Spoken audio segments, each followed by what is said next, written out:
Okay, what is the sweet spot of the draft? How many different realistic options do you think they'll have at 24? Guys they want to take that are going to be there. How many different players do you think they're considering right now? I would go with probably 3 legitimate options for me. I think you're looking at, if Graham Barton, the center out of Duke, who I'm praying to God ends up making it there and is the pick, because then we can pull back in December. First week we started watching draft stuff. I'm like, Graham Barton's your guy. That would make us look really, really smart. The problem is, I think by us, you mean you? It would make me. We're guilty by association. But it's our show, so it's an us thing. Yeah, I think it's a weenus. It's a weenus. I think Graham Barton out of Duke definitely in play there. I do think the other 2 tackles then. Like, I don't know, Jackson Powers Johnson and Zach Frazier out of West Virginia and Oregon, respectively. Yeah. They might be trade back scenarios here, Brian. I don't know if you think JPJ might still be in play there at 24.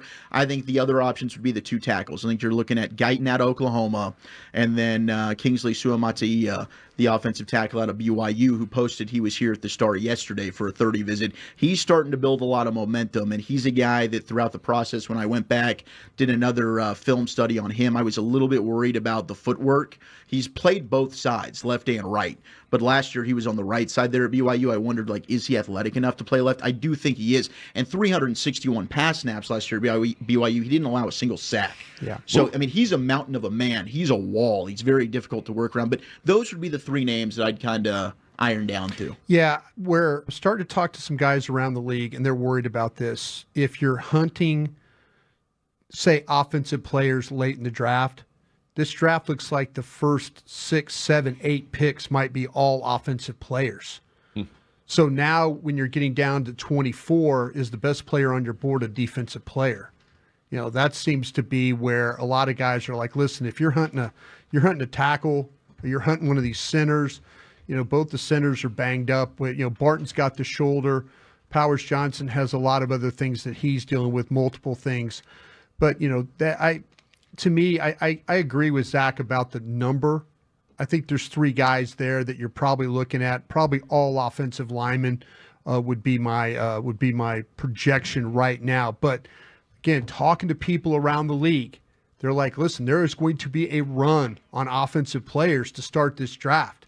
So at 24, you might be sitting in a situation where your guy is no longer there. And, you know, today on the draft show, we did a scenario where we traded back. I walked us through all the possibilities of trading back and picking up picks and things like that along the way. So if your guy's not there, I think you have to be very mindful of, did you put enough chum in the water to get somebody to maybe come up for somebody? Maybe somebody's hunting one of these defensive guys at the to start the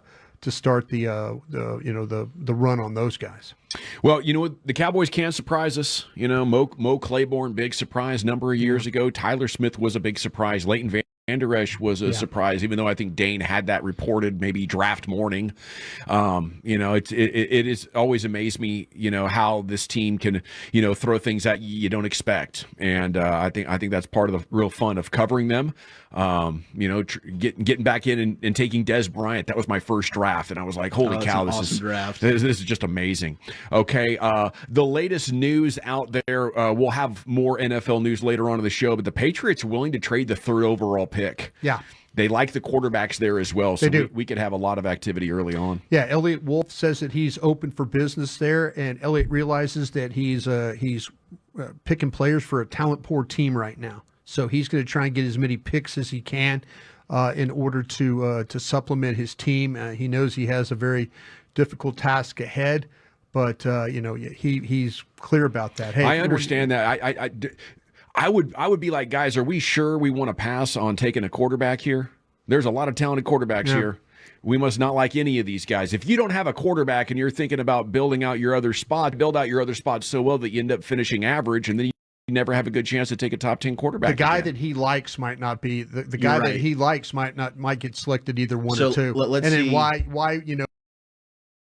We've seen plenty of Mitch Trubisky selected very high, then all of a sudden are bust. So to me, I wouldn't force the issue there. Yeah, I wonder if we can cross-reference. I know you got your gang of 7. I got a gang of 1 out there in New England. And what I've been told is if Jaden Daniels is there, they are staying and they are taking the quarterback from LSU. If he goes to 2, which we expect from Washington, I don't know how there might be mixed feelings in their room about Drake May, and that's where the trade back happens. Very interesting. Again, Draft 101 tonight. You'll have Broadus and Wolchuk talking draft. You can watch us at 1053thefan.com.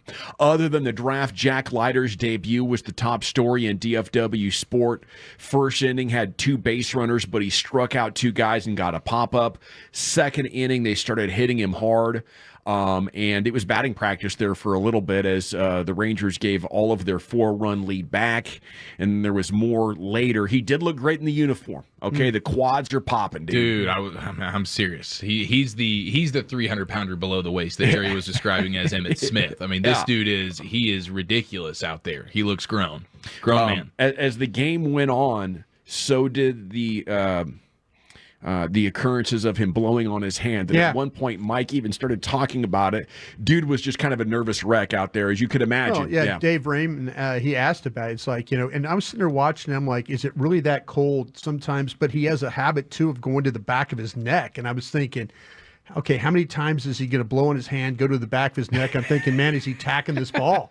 Is so he was ball tacking? He was ball tacking, maybe. So it was a lot of nervous twitching going on out there on the hill for the Rangers today.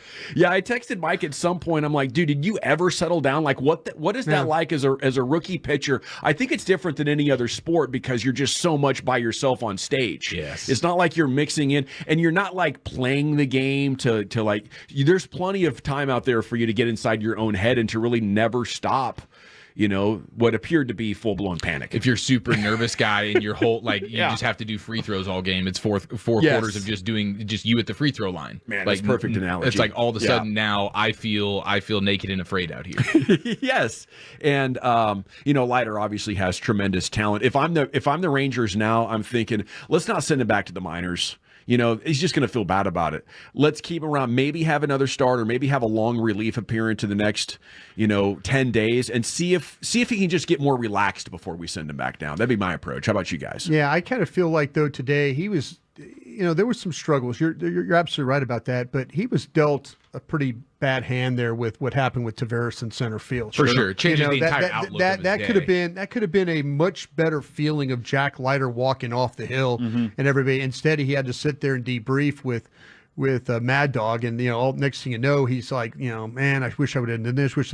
If he just got a little bit of defensive help out there in center field, and Tavares is a damn good center fielder. We've seen him make plenty of plays, but man, Peasley's right. Going back on the ball, maybe a little bit of a different situation there, but if you catch that ball right there, Jack Leiter's day looks a lot different. I think that's what Mad Dog did. He walked out there and he was like, "Hey, Leote bleeped you. Sorry about that. You're about to.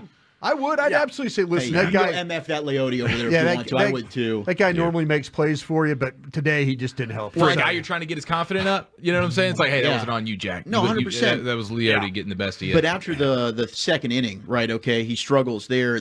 I wanted to see the mental toughness, because that's when we talked to Colby Lewis. He stressed that. He's like, Jack Leiter's got the stuff. It's all between the ears with him. He comes back out in the third, fly out, 1, 2, 3 inning.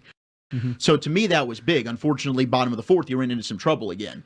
But I think this is all stuff that he had some good moments. He certainly had some rough ones. The Leote thing, that's out of his control. I'm with you. I'd like to keep him back up and try and work on his confidence. If it wasn't for that damn Leote, his ERA wouldn't be a touch over 15 right now. Yeah, that's what I'm saying. 17.18. That bum out in center field, he roughed you up a little bit. That Tavares okey doke though, getting to third base. Oh, how about that? That was fantastic. I was listening to the call and I couldn't wait to see it. When we got here, I pulled up the video. I was like, oh wow, he absolutely pulled the okey doke on him. Tigers had some incredible brain Fs today. Oh my goodness! Throughout the series, defense, it feels beautiful. like on defense. I'm like, bloopers. what are they doing? Yeah, reminded me of the 2011 ALCS with him stumbling around there. It was glorious.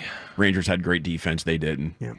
And the Rangers defense, I saw some numbers today where they're sitting like real pretty defensively with except for the center fielder like right run now. saved. Except for their center fielder on that play. But gosh, I mean, they've just got a bunch of hoses out there in the outfield, and I say that respectfully. So many hoses. Yeah, a lot of hoses, a lot of arm cannons. Yeah.